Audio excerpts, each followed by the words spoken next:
The world's not a kind or simple place, no matter how hard books and adults try to make it into. That's why reading this book, Looking for Alaska, is so important, because it doesn't do that. It just shows how the world really is, messy and chaotic. The characters in this book, they do morally ambiguous things, such as drinking and smoking, but they do this to further the characters and the plot itself. And it's because of this that this book has to be read. One of the reasons Looking for Alaska is controversial is because of how much smoking takes place within the book. But that smoking isn't just there for show.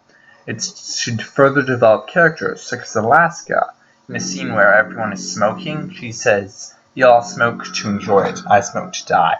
That gives the reader the first real glance at who she is as a person, how deeply unhappy she is.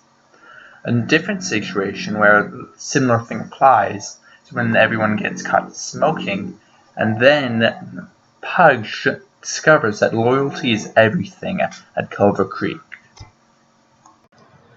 When discussing Looking for Alaska, you have to talk about the scenes in it that some people call pornographic. The people who call these scenes pornographic have either A, not read the full book and guessed the passages, or B, do not possess the literary prowess to understand those scenes are in there to contrast the scenes that have no emotional connection between the characters and have sex in it, and the scenes that do have emotional connectedness between the characters. And it's clear by the award for excellence for young readers that doesn't take away from the final meaning of the book. Stooks, this book has enough metaphors for any English teacher, even you.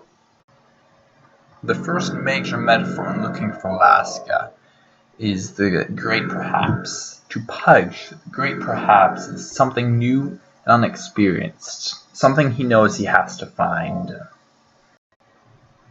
A side metaphor Looking for Alaska is the lake Pudge is tossed into, because water cannot mean rebirth, and Pudge, in a way, is looking for rebirth in the Great Perhaps. So it's assumed that John Green means that Pudge is being reborn at Culver Creek.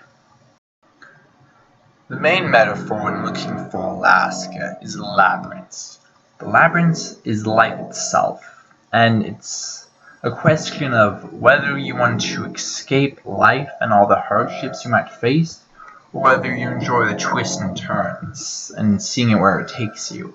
It's a similar question to whether the glass is half empty or half full. It's just a personal question.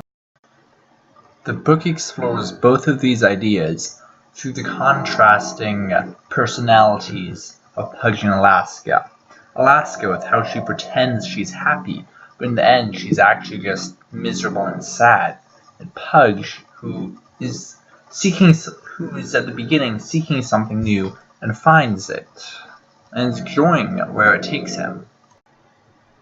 Stooks, this book can very well be one of the most important books that high schoolers read all year because of its recent release date, because it's an old classic that people have seen and it's uninteresting.